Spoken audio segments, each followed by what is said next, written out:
Want to officially welcome everybody to our high school counselor update. As we all know, this is normally an event we do where we serve you a wonderful breakfast and do it a little bit differently. But today what we want to do is still have a very, very productive and worthwhile meeting, just without the pomp and circumstance of the breakfast. So again, we thank you for joining us. These are obviously unprecedented times, and it does allow us to maybe be a little bit more creative in how we interact and exchange information. And that's what today's all about. We hope to learn as much at JJC from our high school friends as you hopefully learn from us. So I'd like to kick off this morning by introducing our Vice President for Student Development, Dr. Yolanda Farmer, who will provide some opening remarks. Dr. Farmer, welcome. Good morning, everyone, and thank you so much, Dean Morse. So good morning, high school counselors, and thank you for attending our very first high school counselors virtual information session. So as Dean Morse indicated, we are in very interesting times, so it's really important that we continue to engage you. And so this is our attempt to really engage you and really share some of the good work that we're doing right now at Joliet Junior College. So although we are operating remotely, I just want you to know that we continue to provide exceptional quality instruction for our students, and most importantly as well, comprehensive student support services. So we made a commitment, and we are upholding our commitment to our mission and our vision to this institution. I think most of you know that we inspire learning. We also strengthen communities, and we transform lives. But most importantly, we are striving to be the first choice. We want to be your first choice for learning, working, and cultivating pathways for prosperity. So today, I truly hope that you will be inspired by what you hear in light of this pandemic, including the civil unrest that we are experiencing in this nation. We continue to be very focused on student success. So as high school counselors, and you know this is from Dr. Farmer to you, my heart to your heart, that you play a very essential role. Right now, you serve as the bridge for many students and parents as they're making some critical decisions about their educational pursuits. So as you engage in a dialogue with us today, because we're interested in hearing what you are doing in your high schools as well, it is my hope that you really think about Joliet Junior College being the first choice for your students. So I want to thank you in advance for your partnership. And I also want to say, I hope you have a wonderful holiday. Thanksgiving is right around the corner. So I'm giving thanks to you today. And then please continue to remain safe, but most importantly, healthy. Once again, thank you for joining us today. And at this time, I believe I'm inviting Sue, one of our wonderful recruiters, to the online format at this time. Sue? Thank you, Dr. Farmer. Good morning, everybody. It's so good to see so many of your faces. We miss you. We miss your students. We miss being on campus with you at your schools. At this time, I would just like to talk about a beautiful soul that we recently lost, as most of you already know. Nicole Schultz, Piatone High School counselor, passed away too soon on September 30th. She was not just a colleague, she was my friend, someone I deeply cared about, always a warrior, even at her worst of times. Nicole was so very strong. I was always so amazed and envious of her willpower, her spirit, and positive attitude, especially with all that she had to go through.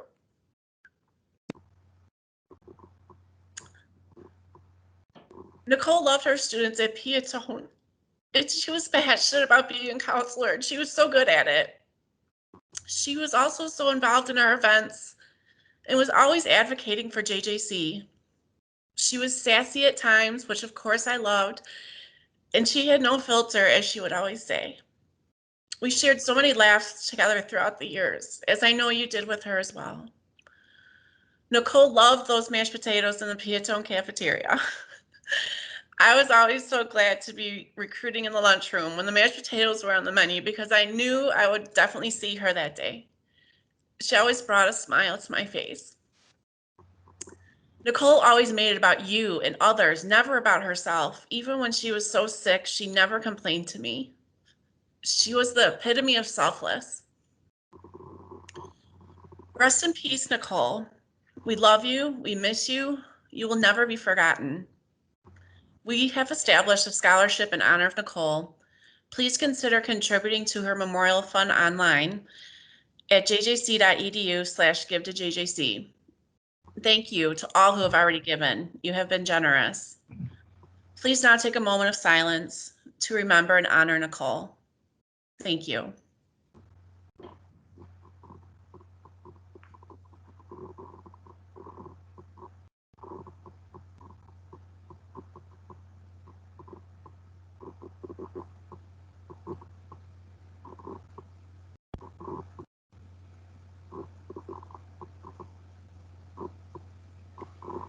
Thank you, Sue. That was beautifully said, and we surely will miss her. I would like to next introduce Erica Reyes. Erica is our Director of Academic Intervention and Accommodation Services.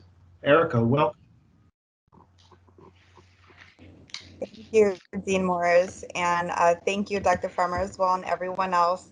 Um, as you may know, my name is Erica Reyes. I'm the Director of Academic Intervention and Accommodation Services, and testing services is one of the areas in my wheelhouse. So I know lots of good new things going on with testing. So I'm here to just kind of give an update as to what's going on in our testing world, some updates about our alternate measures and some placement measures, and then just some good updates as information that we've shared on our webpage or information that we would just like to share with our high school partners. So I first just wanted to give a quick update to our high school partners and our students in general. As before, JJC offers and continues to offer measures aside from placement testing. We take ACT and SAT scores for placement into our college level English and math courses. This is something that we've always done. We're continuing to also do that. And so I just wanted to kind of highlight that here. There's some flyers that we'll also be sharing beyond the PowerPoint, and I can also share the PowerPoint as well with anyone that's attending. But I wanted to just highlight that we do accept ACT and SAT scores for placement into our Gateway English and Math courses at the college level. And this information can all be found at the testing services website. We do have kind of the shortcut link here, jjc.edu/placement. And then we do have several links. I just wanted to highlight them here that list not only our ACT and SAT information, but as also our interpretation guides. So it gives more information how students can place once they do take the AccuPlacer or ALEX placement exam, a little more information about that, information about our AccuPlacer ESL for our English for academic purposes, and then our temporary alternative measures that we're accepting here at JJC that we've accepted, and some modifications which I'll go into in the next slide. So one thing that I really wanted to just spend a couple minutes on is that due to our new online environment and just trying to remain flexible during this really unique time, and hopefully supporting students to get through that enrollment funnel, JJC has employed some temporary alternative placement measures. And I know the date here does say October. It's October because that was the last time it was updated. However, these did launch much earlier this year, kind of into that fall transition. And so in addition to the traditional ACT and SAT scores, JJC now does accept ACT and SAT for placement into some developmental courses, some developmental English and developmental math courses. And we've also now taken the ACT and SAT to meet JGC's geometry requirement, which will place students out of that Math 095 course or help them meet the geometry requirement aside from having to take the AccuPlacer geometry exam. And then we've also instituted the ACT and SAT score for placement into our higher level math, which is at Math 170. So these are all temporary measures. They are measures that we've employed due to our online world to hopefully assist students get into some of those courses that they need, or meet some of the prerequisites that they need to kind of get started here at JJC. Additionally, and I think the high schools may find this really helpful, we've also employed the PSAT English and PSAT math scores to help students get into the English 101 pathway, as well as the Math 127, 128, and the Math 123 and 131. We've been working with our dual credit partners to really try to get these PSAT scores from the high schools and assist students to use them for placement.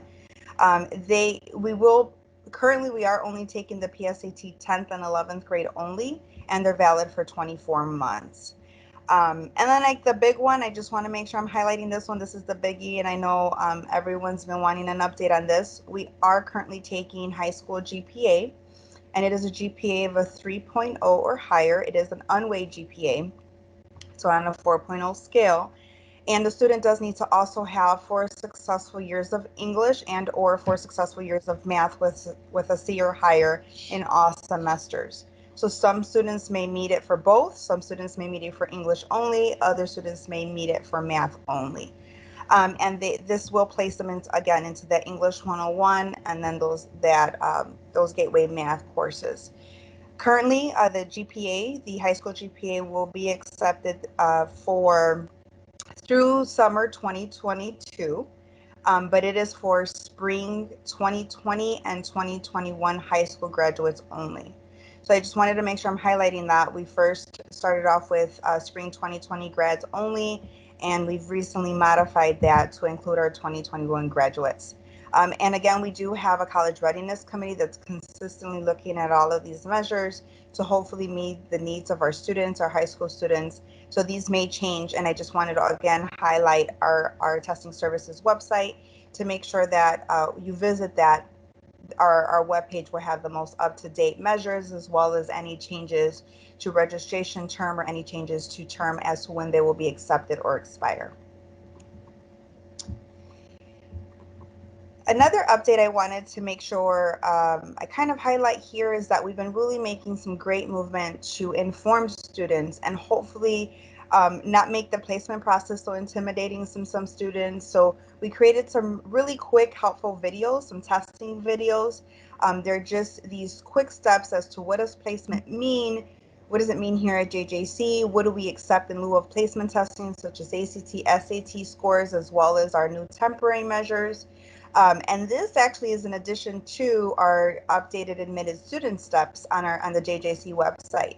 So on our JJC website, under the admitted student steps, you'll find 10 detailed steps of how to kind of get students from the door into their classroom. And so one of those steps, or several, kind of touch testing. And we've embedded these videos into those steps. And as you can see in our step 2 and step 6 of those steps, we've highlighted not only the video, but giving more information as to, again, what do these scores mean, how to obtain ACT and SAT scores from the testing company, making sure they get to JJC's admissions department so they can get on their colleague or student record. And then if they still need to, now that we have these new measures, now that we have ACT and SAT scores, do they still need to take a placement test? And if so, how to request an appointment, whether that's virtually, we're still offering virtual appointments, and we do also offer some on-campus testing as well at our Romeoville and main campus. So how to get there, how to make sure that the students can apply to make an appointment, and then any more information that they need to hopefully get them through that placement funnel and then on to registration. And then lastly, these are some just high-level updates I wanted to give in general. I do want to start off by just saying we're really excited that Testing Services does have a new Testing Services supervisor. Her name is Amber Carlisle. I wanted to mix her first and last name. My apologies. Amber Carlisle, she's actually on the call as well. And I know many of the high schools have worked with her for dual credit testing. So Amber, I don't know if you just wanted to say hi or introduce yourself quickly. Sure. Thanks, Erica.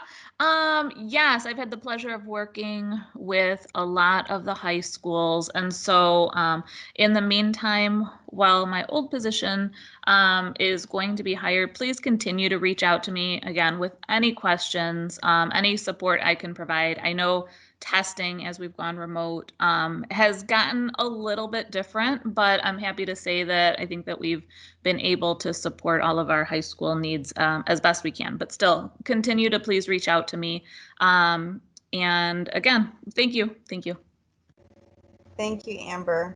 So really excited to have Amber in our leadership position at testing, and she's been working with many of the high schools. So again, just feel free to reach out to Amber or myself with any placement questions or any concerns or needs that you have. As I mentioned before, we are offering on-campus staff at the Maine and Romeoville campuses. We do have limited capacity at these testing centers, and it is by appointment only. We are currently offering our placement as well as some other program exams such as ASC, which is our CLEP, as well as CLEP, Pearson VUE, and then CNA, which is Illinois Nurse Assistant Exam. Again, we are offering these at the Maine and Romeoville locations. We do have limited staff as well as limited capacity with students to make sure we're ensuring the safety and following measures, the guidelines, masks, social distancing, 6 feet apart, and then of course making sure we kind of invest some time in there to make sure we're cleaning the testing stations. We still do offer remote testing as well and virtual, so students can continue to request their virtual testing appointments. And we are offering the TEAS testing remotely, so that's still an option for students. Anyone that's looking to do nursing, so that's kind of where the TEAS, any nursing, healthcare professions. Just to kind of give another reminder, we have updated all of our web pages, but we will be offering remote testing only, so virtual or remote placement testing only, starting December 11th through January 9th. That is college-wide, so we are following along and making sure that we still will maintain and offer placement testing, but it will be in a virtual format. And just to give a highlight of how we prepare for our spring enrollment, we've really restructured our appointment process, making sure that we are getting students through that placement funnel sooner, getting verified, getting them through the appointment funnel, and hopefully getting them with an appointment as soon as possible. So we've restructured that. We've been working with our admissions and advising to really assist students with existing placement measures, as I highlighted in the presentation before. Do they have ACT, SAT? Do they have PSAT scores? Do they have measures that can get them placed sooner without needing to take a placement exam? A new post-testing email that we've launched for students that give them next steps and more information, hands-on information as to what to do next. Once you've taken your placement test, what is your next step to get you through and started at JJC? And then again, as I mentioned before, the updated admitted student steps, some communication and high school flyers. I know that I sent that on to Jennifer and her group. We've just created some flyers for our high school partners that outline the ACT and SAT scores, as well as some quick guide, just kind of a quick guide to placement, how to request an appointment, how long scores are good for, needing your photo ID, etc. We do have an approved remote testing vendor. The college recently signed on with Examity, and this will be an AI or artificial intelligence format to doing more virtual testing to hopefully help us keep the capacity and be able to offer more placement testing in a virtual world. And this will definitely help us with our spring and fall high volume placement testing periods. Transition math, that's something that's also kind of a placement measure, so I don't want to forget to highlight that here. Students that have that transition math courses can go right into those math courses here at JJC. And we do now have that information on the testing services website to assist our high school partners or any schools or stakeholders looking to get more information on transition math and how that assists students with placement. Any students that need disability services or assistance, any students that need accommodation services, make sure they reach out to our disability services area. They can definitely assist them with getting any accommodation or assistive technology that they may need, and then they communicate that with us, and hopefully we get the student all set up and ready to go with their testing needs. Our high school students can definitely, especially our dual credit or any of the high school partners, they can take advantage of our tutoring and learning centers. Prep for Progress, it is a placement program that helps students remediate and prepare for our ALEX and AccuPlacer exam. It's free to our students taking advantage of our high school programs. So make sure that I've also included a flyer as well. So more information on that to follow. And I just, again, wanted to share, always make sure to refer to our website. We have tons and tons of really great information on there, helpful to many individuals, and it's the most up to date. But if not, we're here to help. Always feel free to reach out to myself. You can reach out to Amber. Our testing team is really here to assist and hopefully answer any questions that you may have pertaining to testing, alternate measures, ACT, SAT, and of course, the list goes on with some of the information that I shared. Okay, thank you, Erica. That was wonderful information and certainly a lot of it. So just a reminder that the documents that we are sharing today are available in the chat feature of the technology. And also I know Jennifer and her team will be sending out a follow-up email after the event to make sure that all of the presentations are available to everybody as well. So I know we've had some folks that have kind of come in after we kicked off. So welcome. We have a very large crowd today. We have, I think, 74 people that are in attendance right now from our high school. So we're thrilled that you're here, and we want to thank you for that. Jake, for those that have arrived after we got started, can you put the agenda up again, just so everybody can kind of see where we're at, and then we will then move on to our next part of the presentation. And again, we're thrilled that you're here. Next up, I would like to introduce Dean Patty Zuccarello, who has pre-recorded a video for us on the guided academic pathways. Good morning, everyone. Thank you for the opportunity to tell you a little bit about academics at Joliet Junior College. My name's Patty Zuccarello. I'm the Dean for Career and Technical Education Programs at JJC, and I'm part of the academic leadership team. And I'm going to talk to you about guided academic pathways at Joliet Junior College. The focus of my talk this morning is to talk to you about our guided academic pathways. Now, these are pathways that help students identify similar majors, reduce duplication of courses, and complete on time and on budget. We cluster similar majors together and we call them guided because we build in support from advising, career services, work-based learning, and other programs to keep students moving forward on the path, whether they're jetting down at 6 courses at a time or just 1 at a time. Now, it's not uncommon to realize that the program you might start out with won't really be the program you decide you want to finish with, and our pathways are designed to account for this. By grouping kind of cousin programs together, we help students make these adjustments without major losses of time or tuition dollars.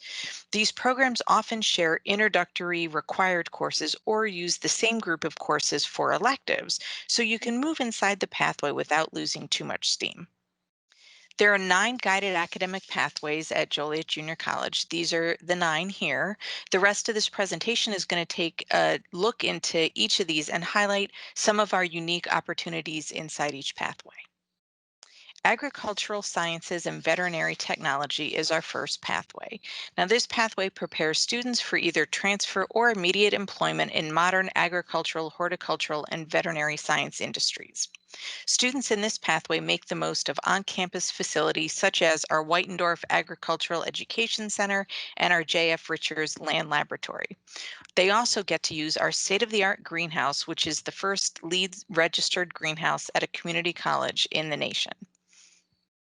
Students in horticultural sciences are prepared for exciting careers such as landscape contracting, floral design, turf grass management, urban forestry, and greenhouse management.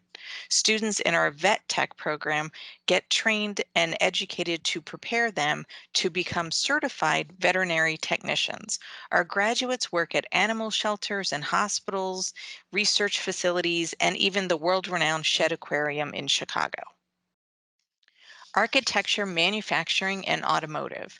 This pathway is for folks who enjoy figuring out how things work and solving hands-on problems. JJC offers hands-on learning opportunities in state-of-the-art facilities such as our automotive shop and our orthotics lab. Students in this pathway are well prepared to enter the workforce upon graduation or transfer to a four-year school. Our students learn about every aspect of technical careers such as industrial maintenance, construction management, HVAC, and welding in this family of programs. Students learn basic skills in troubleshooting while attending classes at our facility and using modern equipment and technology. And students get not just hands-on experience, but they also finish the program with a professional skill set that's in high demand by a variety of employers. Now, if you're a natural born leader who considers yourself an influencer among your friends, or if you're organized, enjoy math and new technologies, business, finance, and information technology could be the pathway for you. You can expect opportunities for leadership experiences and training with the latest technology or preparation for industry certification exams that all lead to high paying, in demand job opportunities. Whether your goals are to earn a bachelor's degree, enter a business career immediately, or advance at your current job, JJC's business department can help. Our faculty bring real-world experience to the classroom, preparing students with the knowledge and skills they need to succeed in an ever-changing business environment. And as technology increasingly plays a vital role in every facet of our lives, job opportunities for information technology graduates expand every year. JJC offers degrees and certificates in many exciting and cutting-edge areas such as Cisco, management information systems, and programming. Culinary, hospitality, and tourism is our next pathway. The Culinary Arts program at JJC offers students a first-class education at one of the most highly respected culinary programs in the nation and in one of the most state-of-the-art facilities in the world. Some other highlights of our culinary program include award-winning faculty, such as our Tim Bucci, who earned a Certified Master Chef title in 2019, or Chef Andy Shelbana, who won first place while competing on the Food Network's Spring Baking Championship in 2016. Students get hands-on learning opportunities with the latest equipment, and we also have 2 student-run and operated restaurants. Flexibility in course offerings, especially for those who want to work in hospitality, event planning, restaurant, and hotel industry abound. As you may already know, hospitality is the second largest industry in the United States, employing nearly 14 million people. JJC graduates have gone on to land a variety of careers in this field, including jobs in restaurants, hotels, casinos, and special events and meeting planning. Now, if you're a quick problem solver, enjoy working with your hands, conducting research, this field could be for you. JJC can prepare you for several in-demand, high-paying career fields such as nursing, sonography, rad tech, cybersecurity, and more in health, public safety, and human services pathway. We also have fields like fire science and emergency medical services or law enforcement. These programs combine traditional classroom experiences with high-fidelity simulations, virtual reality technology, and campus-based laboratories. We also provide students with clinical experiences in local health facilities, and many of these programs prepare students for state or nationally recognized credentials in these health fields. Our next pathway is the liberal and fine arts. Students in this pathway generally aim to transfer to a university to complete their bachelor's degree. But while they're at JJC, liberal and fine arts students enjoy courses in literature, philosophy, journalism, communication, and other humanities. Students can expect foundational classes taught by expert instructors with experience from around the world. We have fully equipped studios in painting, design, ceramics, interior design, graphic design.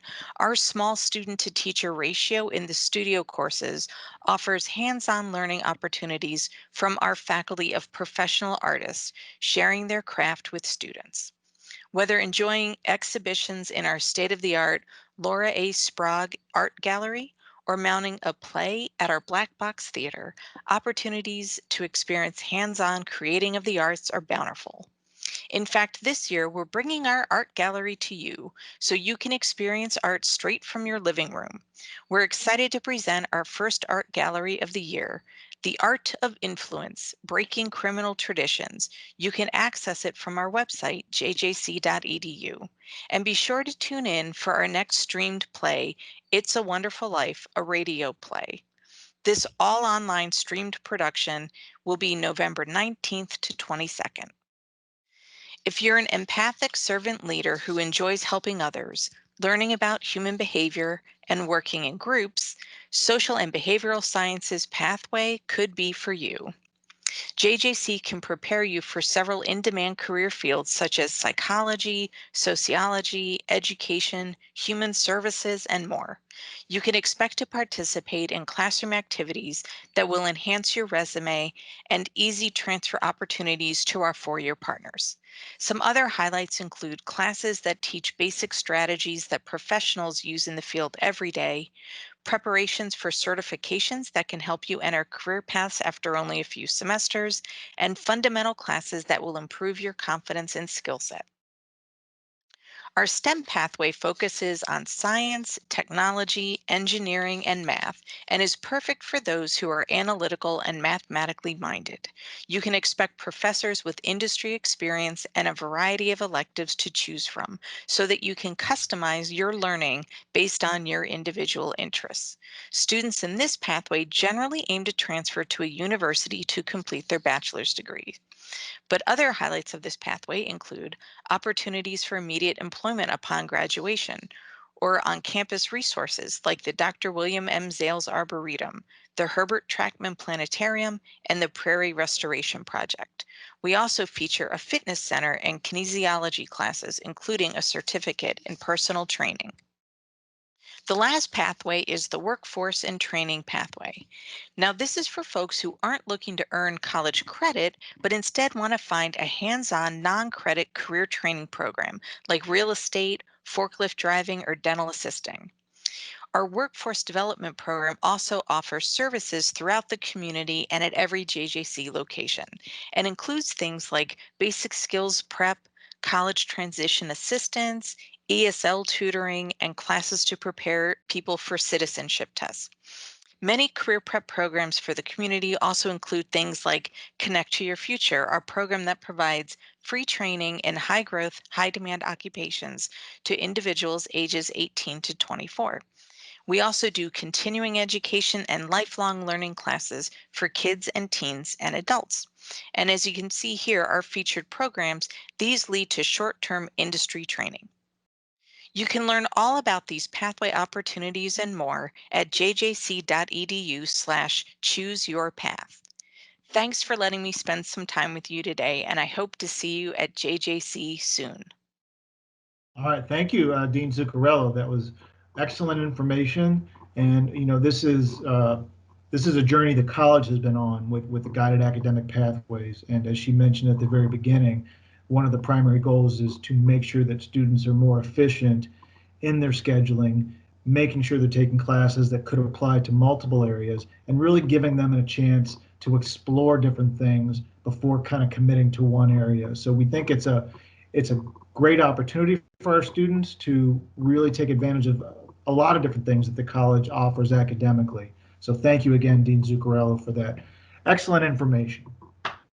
Okay, next up on our agenda, we are going to hear from Chris Oswinkle, our director of our iCampus. So welcome, Chris. Thank you, Bob. Good morning, everyone. Glad to be here. I'm going to share a PowerPoint. So one of the things, over the last short while, a lot of students have become very familiar with online learning, and there's a lot of different terms floating around.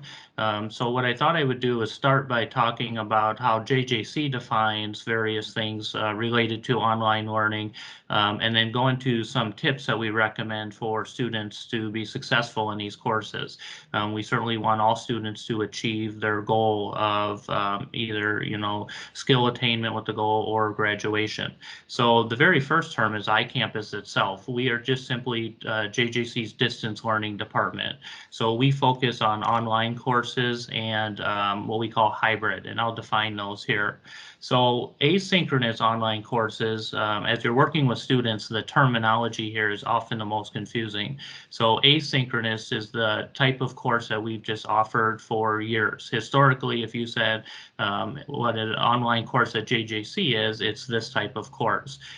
It's a type of course that certainly has due dates, so faculty have assignments and quizzes and activities that need to be completed, and they need to be completed by a set date and time. Now, if a student wants to work on that material or that assignment at 2 in the morning, while a colleague works on it at 2 in the morning, they certainly can.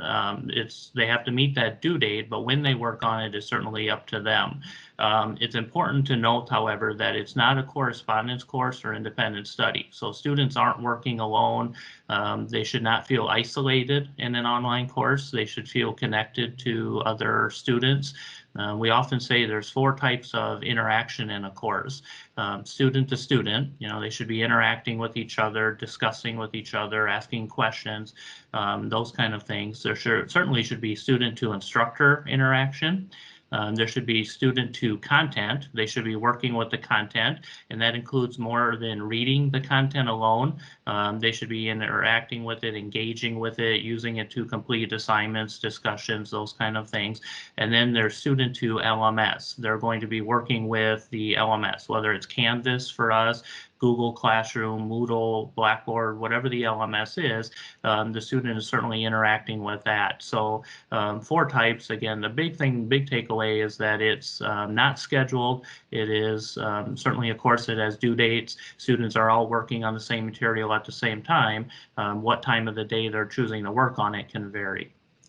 Then kind of a new format for us, not new in the big scheme of distance learning, but new that we're trying is synchronous online courses. And this is largely because of student request or student demand. These are courses that are online. They're meeting just like we are right now in a Teams environment. They may be using another platform, but they're meeting at a scheduled time for actual class time, whether it be lecture, group work, etc.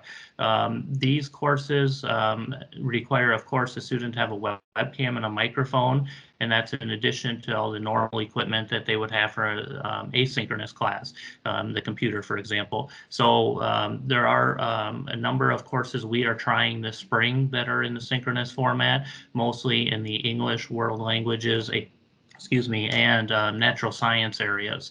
So what I always tell students is when you're thinking of what's the difference between asynchronous and synchronous, just think of the S. The S in synchronous means scheduled. So it's scheduled at a certain time and day that the student has to log in, and they're expected to attend class just like they would if it was a face-to-face class.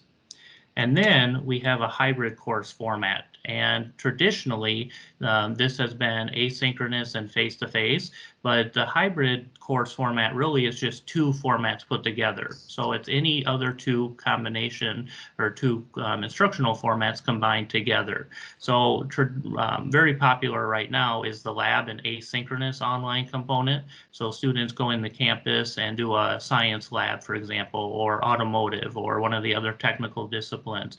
Nursing is doing this as well, where they do the lab work on campus, and then the rest is asynchronously unscheduled online. You could have a hybrid course that is asynchronous online and synchronous online. So maybe instead of meeting 2 or 3 times a week in a synchronous format, they're going to meet 1 time in the synchronous format 1 day a week, and then the rest is asynchronous. And then, as I mentioned, traditionally, what we've always used for hybrid is face-to-face and asynchronous, and we'll get back to that eventually. But these are some examples, but the takeaway is that when you see the word hybrid, think of the combination of 2 other methods. Whatever those other methods may be, it could be a clinical site in a hospital, for example, and a asynchronous online. It's just a combination of 2 or other methods. And then we often get asked, well, is online right for me? What are the successful students? What do they possess, or what makes a student successful online?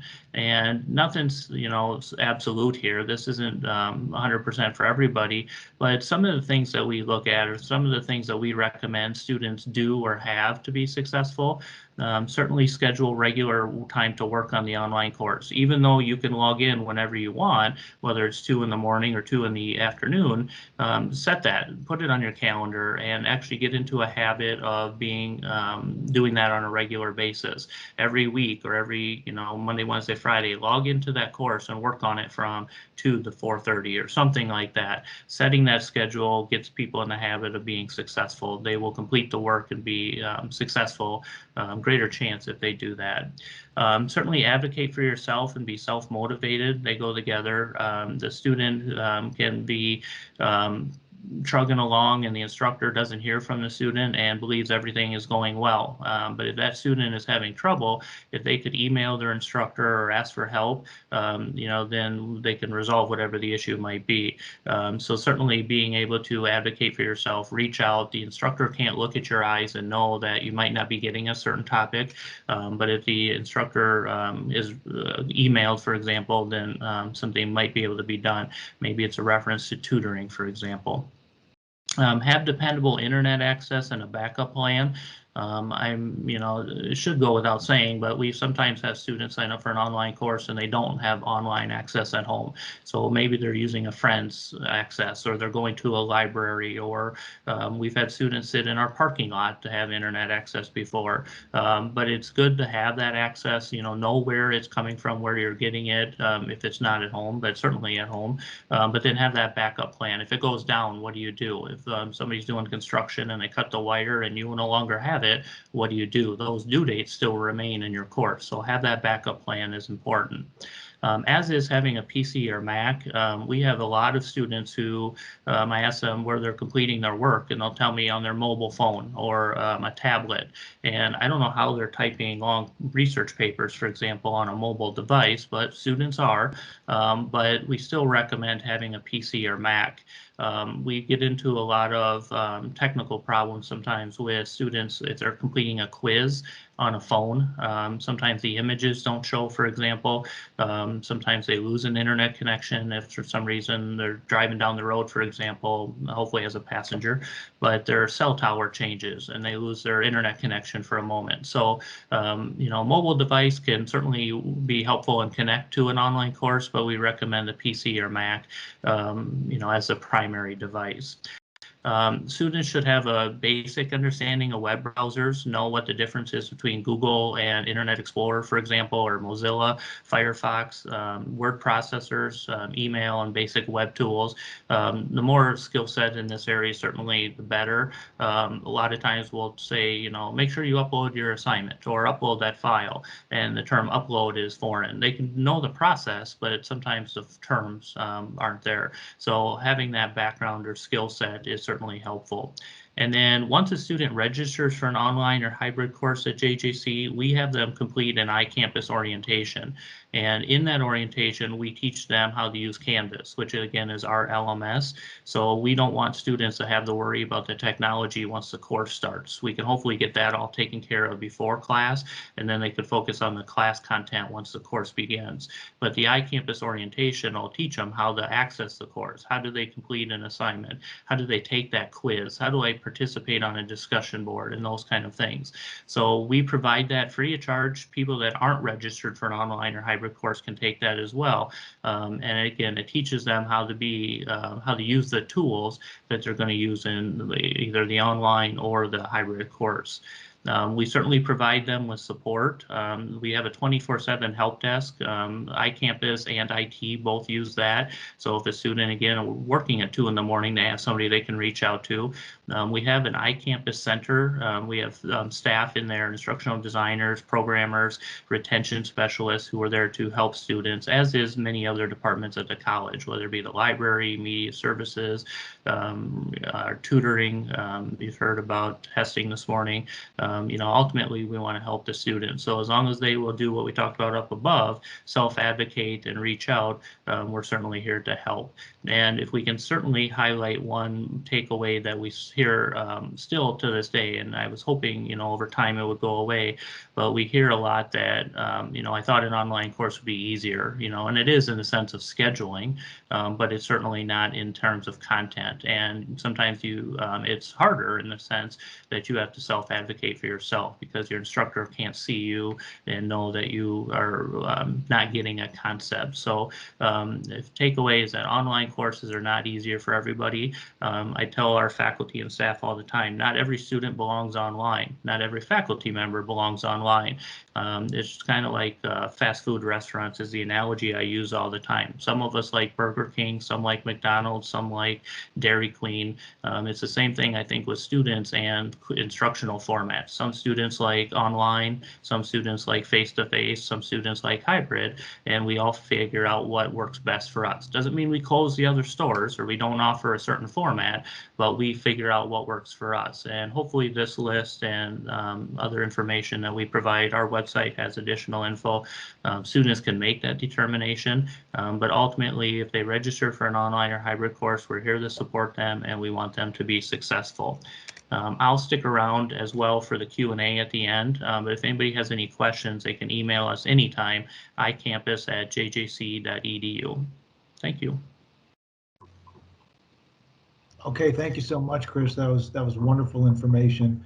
And just to wrap up this particular topic, when this all happened to us in March, the effort that our faculty made to convert so many of the courses into the online format was wonderful. And now that some time has gone by, the academic quality keeps getting better and better and better. And I also want to make the point that the transferability of our classes is still top-notch.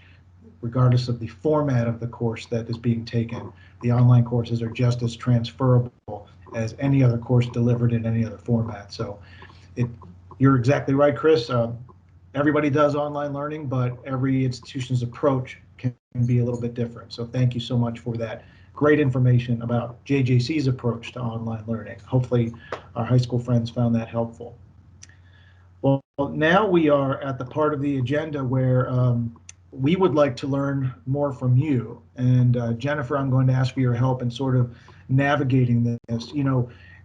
As a member of the enrollment management team and all the things that we've gone through, when COVID hit in March, we all kind of bunkered down and we decided what we had to do at JJC to serve the students, and converting things to virtual environments, serving students virtually, all of those things. And the teams within JJC have done just a fantastic job in making that transformation. But one of the things that we really want to learn are, some of the experiences that you guys have gone through in the high schools. Was it different than what we went through? What are your biggest challenges?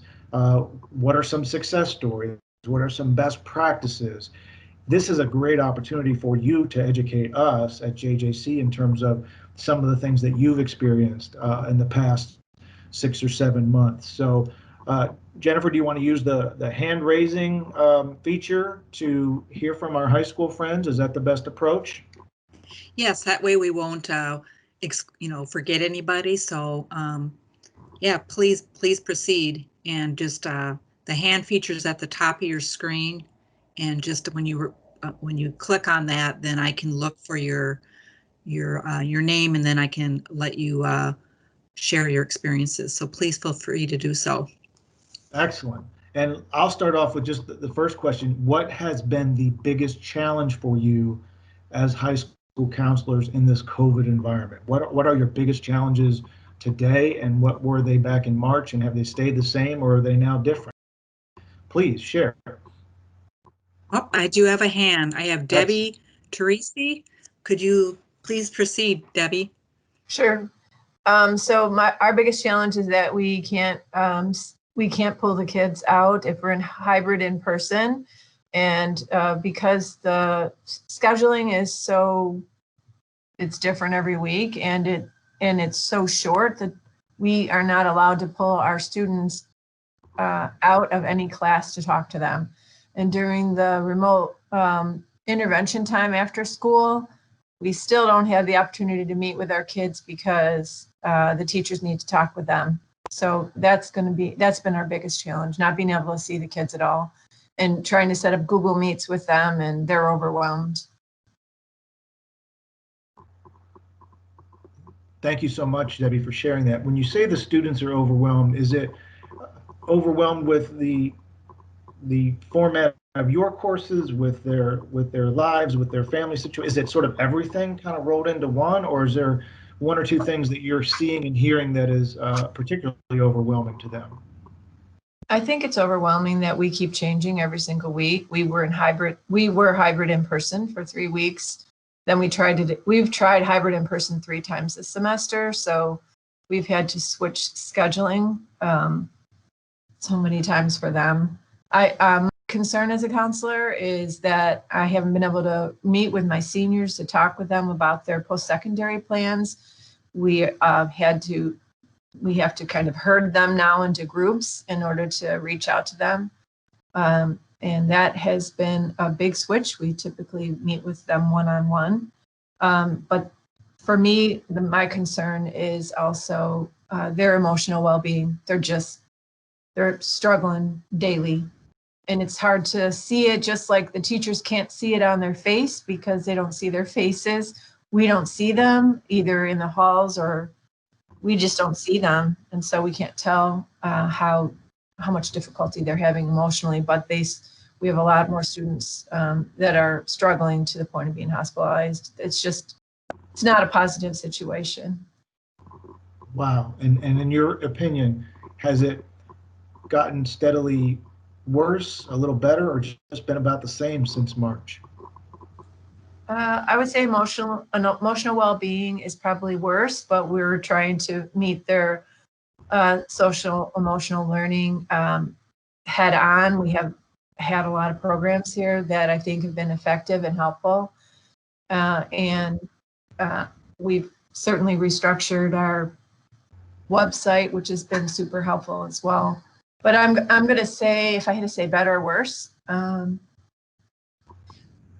probably worse social emotional, but better in that they're used to having to be flexible. Wow, that's great information. Thank you so much for sharing that. Jennifer, do we have anybody else that is wanting to chime in? Not yet, but Debbie, you're from Lockport Township, is that correct? Yes.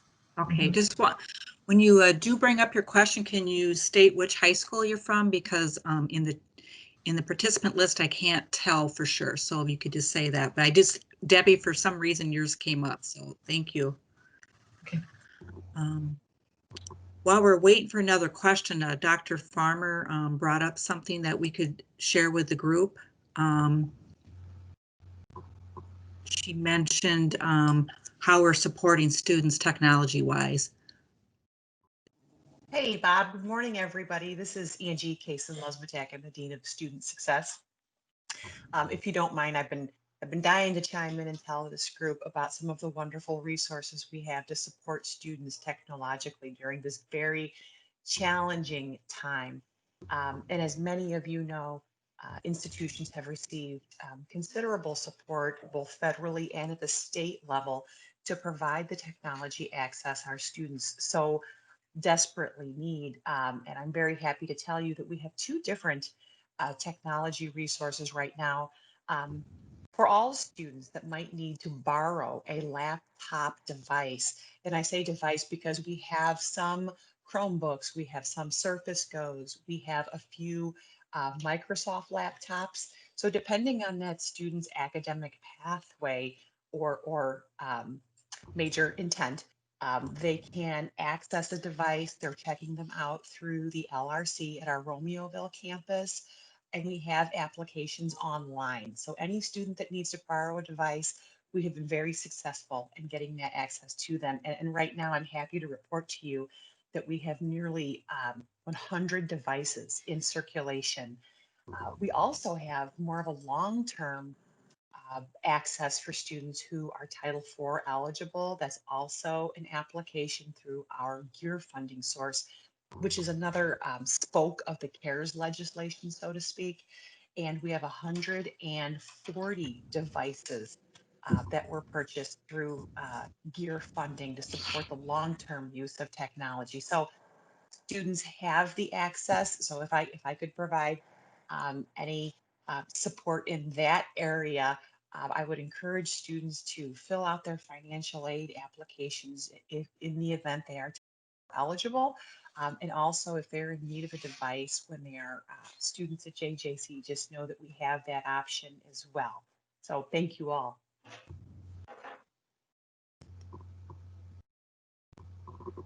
Okay, thank you so much, Dean Angie. That's Absolutely. excellent. And the resources that we have for students are just fantastic. And we wouldn't have thought, that there would have been as much of a need. And perhaps I'm being naive in saying that, but when you talk to the students and you talk to the parents and you realize kind of what their needs are, it's been wonderful to be able to kind of step up to the plate and really assist in providing them some of those resources, some of the things that maybe we've taken for granted, some of our students are in desperate need for. So very happy with what we're able to do at the college to assist and support students. Dean Cindy, I believe you have your hand up. Thank you. Yes, I'm Dean Cindy Vasquez Barrios. I'm the Dean of Students at JJC, and I oversee the Student Wellness Program, our Student Wellness Advocates on campus. They are all, we have 3 now clinically licensed practitioners, and we are working remotely during this time, but we have been able to support our students through our program. All of our workers, advocates, receive their accreditation to do online or remote counseling. In addition, we do an online assessment. We use something called MindWise that allows the students to submit or do an anonymous assessment of some of their symptomology and to see if there's any concern. And we encourage that the students, once they complete that, to reach out to us, and then we can work with that student. We have been doing online therapy groups. We've run 3 different ones this semester. We also are doing psychosocial workshops for our students as well. There are several a month. We also created podcasts for our students. And so each month we have a different video podcast. So we have a video podcast section. We also created a newsletter for our students that is sent out to the college community that focuses on mental health and wellness activities. And then we also do general wellness activities as well for our students, and we've been able to do all of those online as well. So that's just a kind of quick snippet of what we're doing for students in mental health and emotional health. Thank you so much, Dean Cindy. And yeah, obviously that is a critical part to what we're able to offer our students, and the work has just been fantastic. So thank you so much for that. One of the things that I would like to propose as we move forward is looking at a way for the JJC folks and our high school counselor friends to stay connected throughout the year. And I know everybody's extremely busy, and I know that asking for time is difficult because of all of the challenges that you have just mentioned. So I was thinking of maybe pulling together maybe a half a dozen folks, and I'm not sure if it's an advisory board or if it's just an opportunity for more open forum discussion. But I think the more we can stay connected, the more we can help our students as they transition from high school to college. The more we know what your needs are, the more we can perhaps help meet those needs. You mentioned, Debbie, it's hard to meet individually with students, especially about their post-secondary plans. I'm sure that we can be creative and figuring out new and innovative ways to let students know what's available to them, not just at JJC, but any post-secondary plans they may be interested in. So you will probably hear from myself or Jennifer in the coming weeks just to talk about what that small group might look like. And again, I'm thinking maybe just meeting once a month for a half hour just to talk, just to share ideas, share experiences, share best practices, share concerns. I think there's a lot of value in that. So if anybody would like to participate in something like that, again, just please reach out, and we'll send some information out as well. But I really believe the more we can stay connected, the better we can serve our students virtually as we're navigating this. So Jennifer, is anybody else wanting to contribute to the open forum part before we move to the general Q&A? No, I don't see any other hands. So yes, please proceed. And then you can mention the survey at the end where they can see if they would like to be part of that group too. So excellent. Thank you so much. Well, you've heard a lot of great information. You've heard from our director of iCampus. You've heard from placement testing. You've heard from me. You've heard from Dr. Farmer, Dean's Cindy, Dean Angie. So much information was distributed this morning, and we hope you found it helpful. But we know you probably have a lot of questions about some of the things that we've presented upon this morning. So now we're going to move to the open Q&A. So again, Jennifer, you can help me kind of navigate who has some questions. But this is a great time while you have all of the subject matter experts in the room, so to speak. So please utilize that opportunity, and we're happy to answer any questions you have. All right, Debbie, do you still have a question? Your hand is still raised. No, I didn't realize it was raised. Sorry. It's okay. Did you have a Q&A question for anybody at the college? No, I was just going to say that we do offer, back to the other thing, we do have regular counselor connection time. We do have an amazing website, and we do offer virtual rep times, of course. So that has been really successful. Okay. Excellent. Thank you, Debbie. Jennifer, there's a question in the chat. Thank you. The question is from Jackie Frolic. Would the Choose Your Path video be available to share with our students to help with their decision-making process? This is Patty Zuccarello. We're actually trying to make a prettier one in lieu of my PowerPoint video. But Jake is saying that he'll make the video available on YouTube, and then the marketing folks are working on taking the script from the one I made and making it better than just a PowerPoint. I thought it was very well done, and I think it would be really helpful for our kids to see that, to be able to share that with them.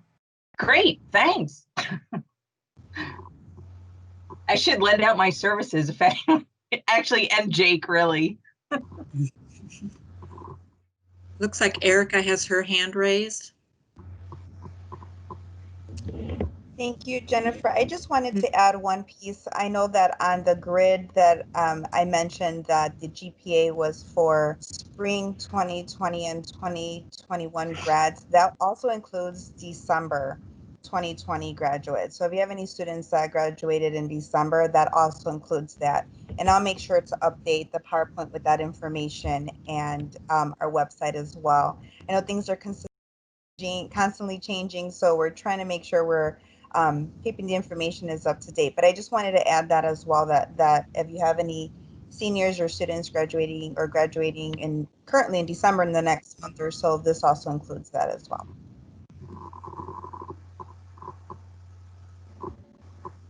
Okay, thank you so much, Erica. While we're waiting for any more questions to come up, I do want to take an opportunity to talk about a few things that are coming up. We are doing our first ever Discover JJC. That will take place on Saturday morning, December 5th. And that's going to be, again, our first endeavor at a virtual recruiting event of this size. And it will have its own landing page to allow students easy access to the event. And it's going to be really cool. They'll be able to log in to the event itself, and then they'll be able to attend breakout rooms for any area in which they have interest, whether it be a student development area, admissions, or financial aid, or an academic area, or our disability services area. So we're working hard to plan for our virtual Discover JJC, but again, Saturday morning, December 5th. I know we did a postcard blitz, or we're about to do a postcard blitz. So every every mailbox within our district is going to receive information on that and how they can RSVP. But we're very excited about that. So if you could talk to your students about that, that would be wonderful. Actually, Bob, that's a great segue. And I was going to ask Rosa if she could pull up the admitted student page, but actually the virtual experience page. If you would do that, Rosa, that'd be great. And kind of show folks any new information that they may not have seen, because we update it all the time, correct? Correct. So hi, everybody. I know you have a couple more questions on the chat, but real quick, I wanted to show the things that JJC has been doing to help you. And I know that some schools have been using our videos, which is great. Feel free to continue using our videos because they will be helpful information out there to help you. Hopefully you can see my screen. If you go, something that Erica mentioned a lot, can everybody see my screen, Jennifer? Yes, we can. Perfect, thank you. Something that Erica mentioned a lot that we worked over the summer is if you go where it says getting started, you will see our admitted student page. This is very helpful for everybody. So when a student applies for Joliet Junior College, they could apply here. But something we realized over the summer is that we needed to create different video tutorials on how to find your user and password. The importance on sending us your high school transcript or completing the new student presentation. So in every little accordion file, there is a great tutorial video. So I wanted to make sure that I showed this so then everybody could, look at our webpage, see if there's anything useful to be able to help your students out, as well as like why to meet with an advisor, how to register for courses, how to pay for classes. And the great thing about pay for classes is it tells you how to, pay for your bill or, different about my JJC or different payment plans that Joliet Junior College has. But the fabulous thing that we did is under getting started, you will see where it says Joliet Junior College Virtual Experience.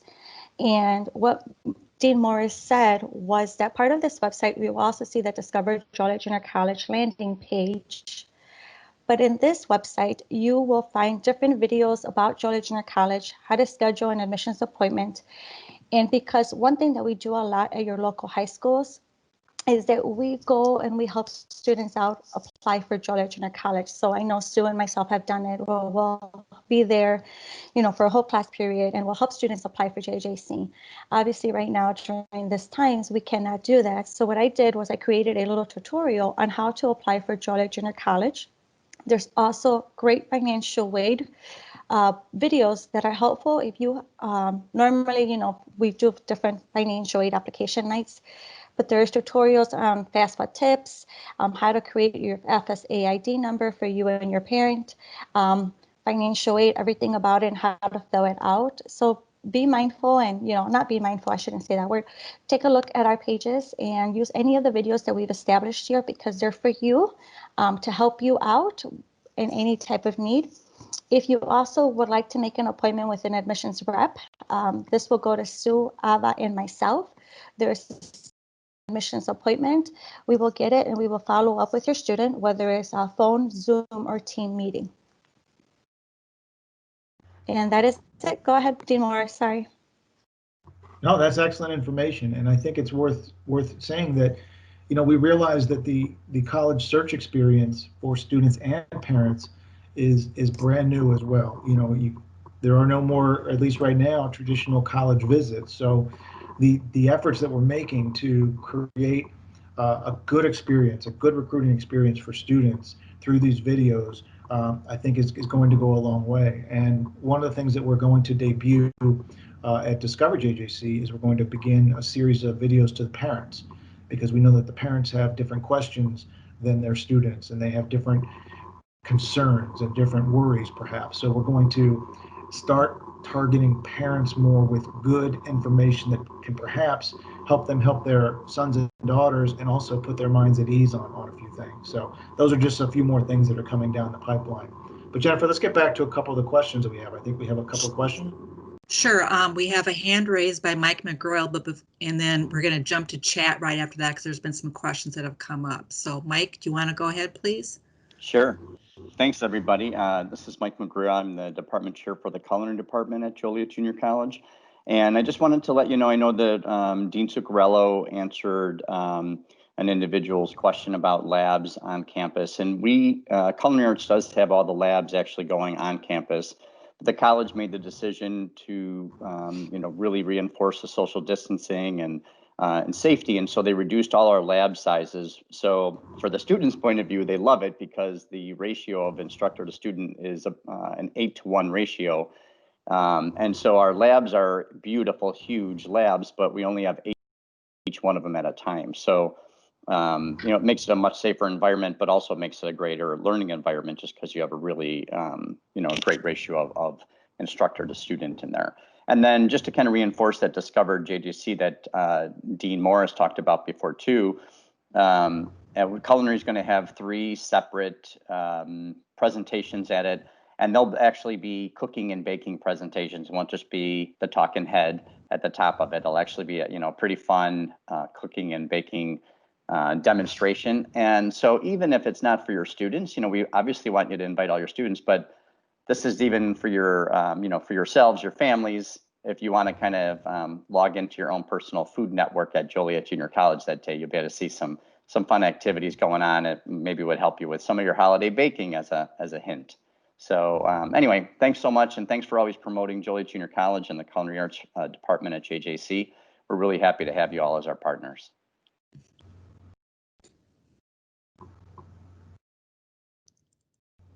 Let's see, the next question that came up was, are classes in person now, and do you know of plans for how classes will be held for the spring semester?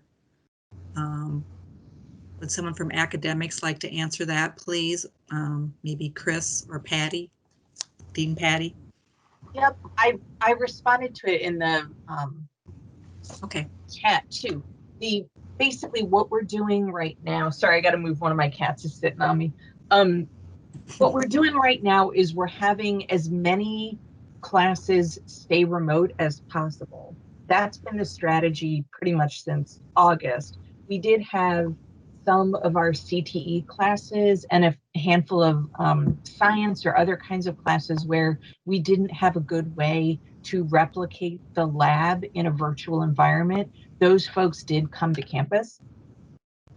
Given the recent surges in our district and in the state in recent weeks, starting today, we're really pushing to get as many of those classes that were having lab components on ground to get them into the virtual environment this week, if possible, or after Thanksgiving, as possible. We will still have some that continue to meet to the end of the term, but like Mike alluded to with Culinary, we're really trying to kind of weigh out each discipline and course inside that discipline or program to try to preserve the academic integrity of the course and also preserve the health and safety and well-being of our students and staff and faculty. So that's been the theme so far for fall, and it's pretty much going to continue to be the theme for spring. So we've started doing registration already for spring, and it's going to be the same kind of design. So courses that are 100% lecture are going to be online. Courses that are a mix of lecture and lab will be a mix of online lecture, and then ideally labs that meet in socially distanced, far smaller capacities on campus using all of the IDPH and CDC recommendations about distancing and PPE and sanitizing, et cetera, et cetera. So that's the hope.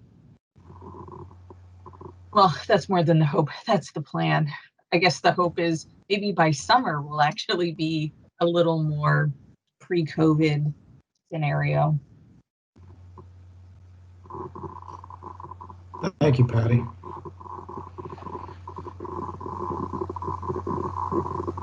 As of right now, Bob, I don't have any more chat questions or anybody that's raised their hand. Do you want to talk, Jennifer, about the survey that we'd like them to complete to let us know how this event went and things like that? Yes, absolutely. As you know, when we have our traditional on-campus event, we have all of you fill out a survey. And so what we're doing is we change it up a little bit. So this is posted in the chat box. So if you could take some time, just want to get a little bit more information from you.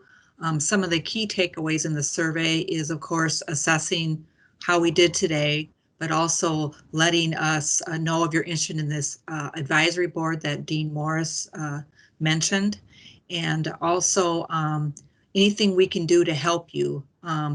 We learned from Lockport today about some of their challenges, and I'm guessing that's probably very similar to what most of you are experiencing. And you also had the opportunity to hear from Dean Luzbatek and Dean Vasquez Barrios about some of our services here. So just let us know what else we can do to assist you besides what we're doing already. I also know that Rosa, Sue, and Ava is our new recruiter, Ava Toman, and we are here to do whatever we can to assist your students. So just please take time to complete the survey, and then what we can do is gather more information from you, and it can help us and also help you at your high schools. Thank you so much, Jennifer. You enter a week like this after the news of the weekend of the surges and things, and you start thinking, about the students and their families and what they're going through. So I will echo the sentiments of my colleagues and offer the services of any JJC staff member that can assist you. We know that it's very difficult for you to get that one-on-one time with the students to let them know about some post-secondary options, but please know that we are available to meet with students, to talk to them about JJC, to talk about different career options, to talk about the different academic pathways that they might have some interest in. We want to help you in any way that we can. That's what we are here to do. We understand that everyone's seeing this for the very first time, and what we want to do is just sort of continue to evolve as a college at JJC, but not to ever sacrifice the services and the approach that we take with our students. Our goal is to have them succeed. We know that as your goal as well. So just to wrap up from my perspective, I of course want to thank everybody for taking the time today. We know how busy you are, so for you to give up an hour and a half of your time to get this information, to join us in this dialogue this morning, it means the world to us. And I would like to echo Dr. Farmer's sentiments early and wish everybody a happy and wonderful and safe and healthy Thanksgiving. And we hope to see you soon, but until then, we will use the technologies to the best of our ability to help you any way that we can. So, Dr. Farmer, do you have any ending comments or remarks end this morning? No, I don't, but I just want to echo all of your comments this morning. Once again, we are in this together. We are your partners, so please keep that in mind. And as you continue to engage your students and parents, please continue to stress that they have their own community college in their own backyard, and we're here ready to serve and support them. All right. Well, Jennifer, are we ready to conclude and let these fine folks get back to their other day's work for today? Yes, absolutely. And everything will be in the chat, and then we'll follow up with an email with some of the documents and the great presentations that were given today. So I appreciate all of you. Thank you, Dean Robert Morris, for helping us MC the event, and thanks to the presenters and Dr. Farmer for being available today. It's much appreciated. And to my group for helping behind the scenes get this this event together. So, thank you. The next time, please, let's do breakfast, huh? Wouldn't that be better? Yeah. Hopefully we'll be able to. Thank you, everybody, and have a wonderful rest of your day.